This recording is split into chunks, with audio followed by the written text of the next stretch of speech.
Evidence for yoga is relatively good in comparison to other complementary methods. Yoga practice and meditation can obviously improve the fluid intelligence in elderly people, and that's something very exciting to know. Fluid intelligence is the ability to find solution for very acute problems, to find creative solutions for acute problems. Not even 50 years ago, also probably 5 years or 10 years ago, it would not be imaginable that yoga would be integrated in a mainstream hospital. I mean, that's similar to the Charité in Berlin. That's one of the top hospitals in Germany, and they also integrated yoga into the mainstream treatment. I think we will see in the next 10 years an enormous further development, and I'm quite sure that we will see yoga entering conventional medicine in the Western world.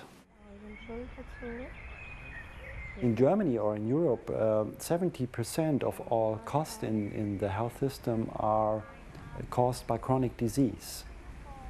Diabetes, heart disease, hypertension, osteoarthritis, and in fact, there are mostly no solutions from pharmacotherapy or surgery, and from the results we see, yoga really has a very good answer for these problems.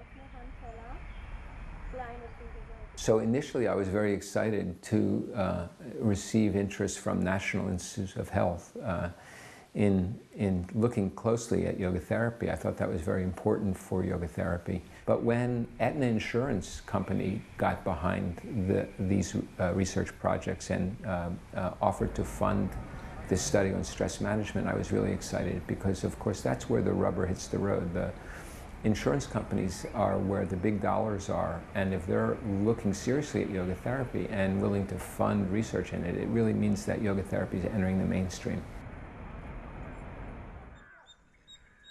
When I went to NASA, I had many choices, but I chose Marshall Space Flight Center in Huntsville, Alabama, where the rockets were developed from a small thing to the gigantic Saturn rocket. So my main work at that time was to do the research in space shuttle. And in the space shuttle, we use cryogenic material, and it is very, very low temperature technology that has to be done. And from there, when I came to Harvard, I was on the other side, and the high temperature technology, working on that. I moved from, as I always say, from mechanical into human engineering. And when you come to the life situation, the things are quite different. There is intelligence. How to track the intelligence has been the challenge. And that's where science is slowly moving from the physical to things which are beyond the physical. To understand, is there something like prana, mind, emotions, intellect, and the base of the being, the consciousness. It's into this region the science is progressing. But always science moves in a very, very small speed.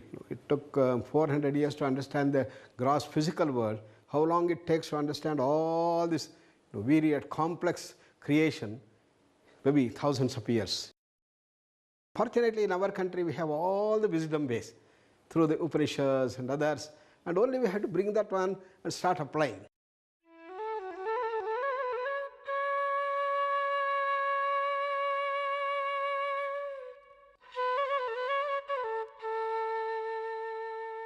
Some people say yoga is a religion, and some people that say that yoga is not a religion. Yoga does not have the boundaries, the limitations, the dogma of religion. So what I would say is that yoga is cultivating spiritual experience at an individual level.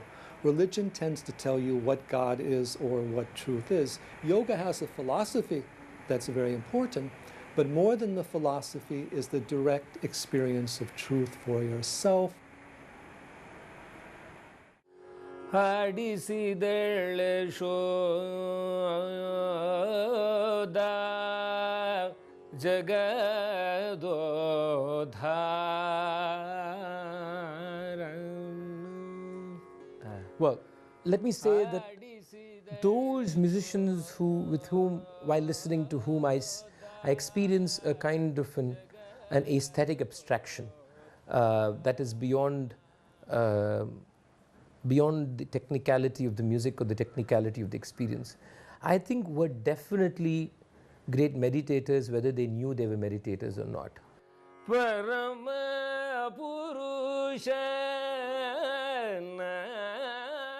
I really feel that the real musicians and the real artists and the real painters who were completely in surrender. You know, bhakti is actually what? It is about an immersion, it's about a surrender, it's about giving up oneself to something. And what that something is to me is not the point. But can we create that attitude of surrender? And in the attitude of surrender, you don't exist in a way. See, at the base of art, at the real core of art, lies the fact that the artist does not exist. So, what exists is the other question, the immediate question. What exists is existence. Today, this ancient science has been accepted and verified by modern medical and scientific research. Considerable more study is ongoing of the wide-ranging benefits of yoga.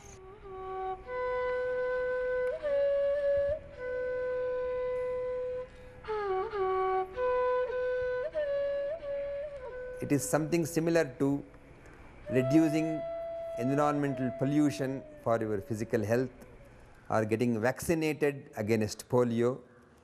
So a health prevention strategy against stress for mind could well be yoga.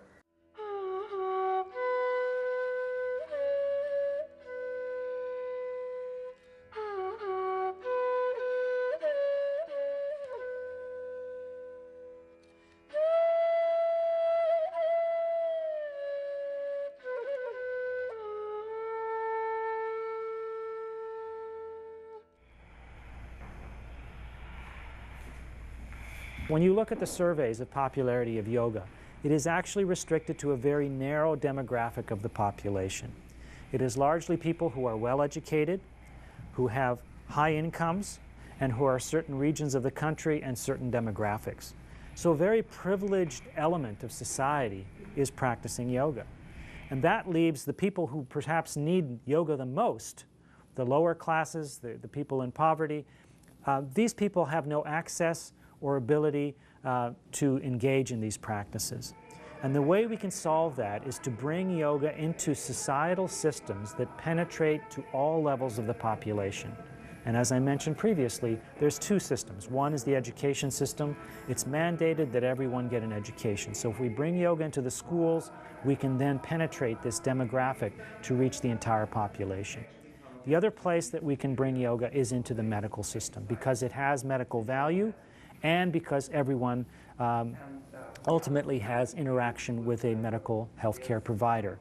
The president of Brazil recently said that he would like that particular system of meditation introduced into all the schools in Brazil. We only hope that more countries will follow suit. We have no endogenous techniques for coping with stress. As a society, we do not teach our children any practices to allow them to cope with the stress of life or emotion regulation. These practices, which are basic fundamental needs of human beings, are not being taught in our schools. Our schools are basically factories to produce worker bees. If you have an entire population, 3 generations say, of people who have practiced yoga in the schools, you'll have an entire population with these practices. That means as a whole, on the entire planet, and nation to nation, you have less aggression, less greed. That turns into less war, less unfairness in terms of poverty and wealth. You're talking about a better society, a better world as a whole.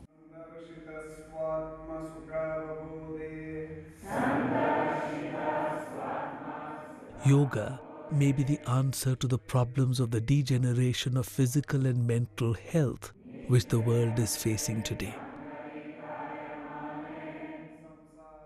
An answer which leads to warmth, love and morality in all our lives. It also holds the promise of self-knowledge and emancipation.